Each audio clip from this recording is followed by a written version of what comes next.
Imagine you put $10,000 into a stock. It drops 30% in a week. Your heart is pounding, your palms are sweaty, and every instinct in your body is screaming at you to sell. So you do. You sell. And then, 2 weeks later, the stock completely recovers and shoots up 60%. You just lost money on a stock that made everyone else rich. Here's the thing, though. That was not bad luck. That was not a bad stock pick. That was your brain working exactly the way it was designed to. And by the end of this video, you will know exactly which mental traps are quietly destroying your portfolio without you even realizing it. Your brain is around 300,000 years old. The stock market is less than 300 years old. Do you see the problem?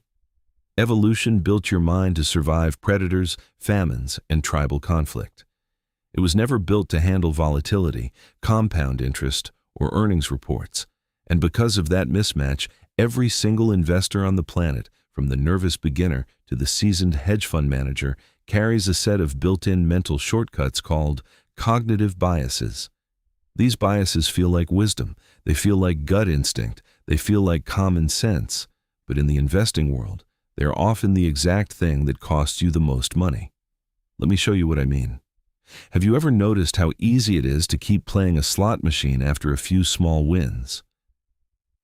That feeling, that buzz, that sense that you are on a hot streak, that is not confidence. That is a bias called recency bias.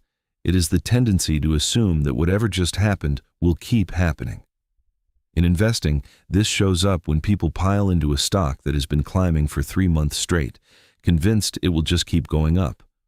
Or they panic out of the market during a crash because they assume things will only get worse. Recency bias turns short-term noise into what feels like a long-term signal, and it convinces perfectly rational people to make completely irrational bets based on the last few headlines they read. Now here is a bias that hits even harder, and most people have never even heard of it. It is called anchoring bias. Say you buy a stock at $50 a share. It drops to $30. Most people will hold onto it and refuse to sell because in their mind, $50 is the real value. That $50 price tag is the anchor. But the market does not care what you paid.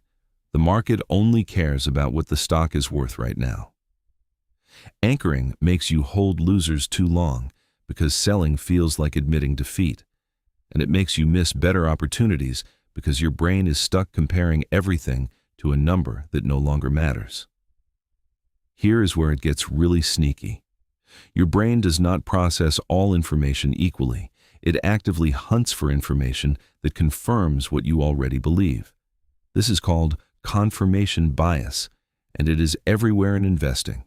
You buy into a company, suddenly you only notice the positive articles about it. The analyst downgrades go right over your head. The warning signs in the earnings call just do not register. You have essentially built yourself a reality where that investment can only win.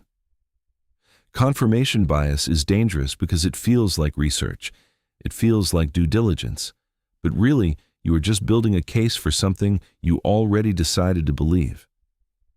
This one alone has wiped out entire retirement accounts.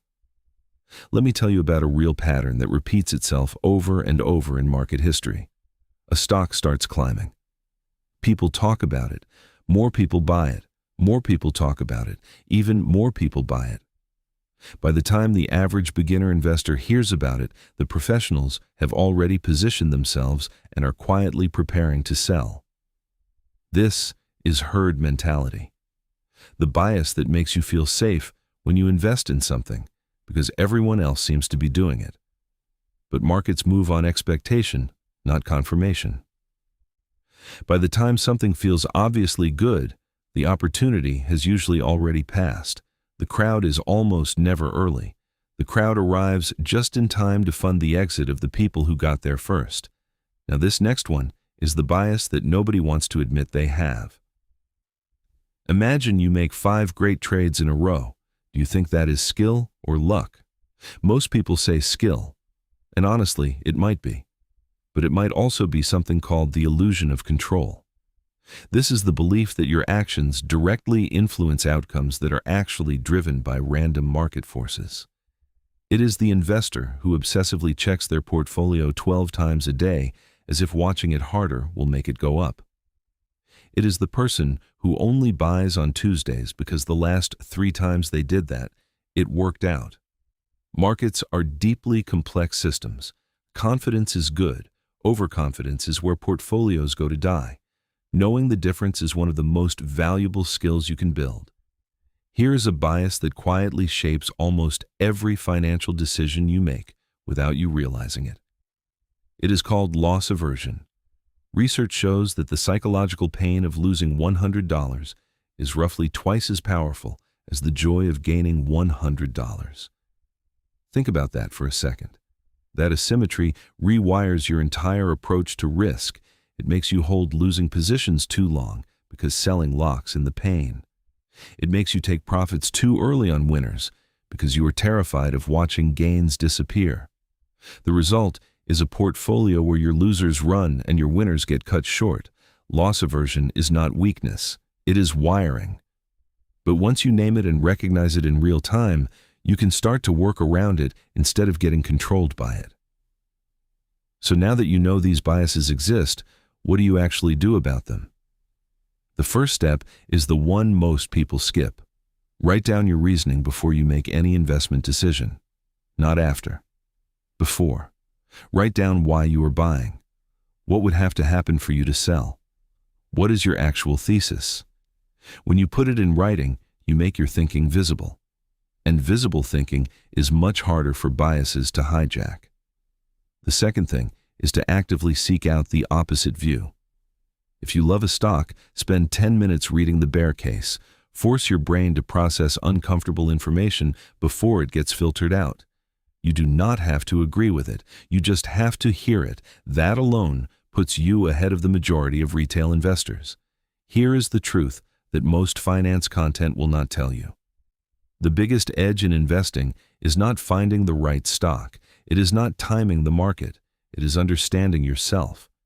The investor who knows their own biases, who can pause in the middle of a panic or a euphoria and ask, wait, is this logic or is this my brain playing tricks on me? That investor will almost always outperform the one chasing the hottest tip. You now know about recency bias, anchoring, confirmation bias, herd mentality, illusion of control, and loss aversion. That puts you genuinely ahead of where most people start. If you want to go deeper on any one of these, the next video covers loss aversion specifically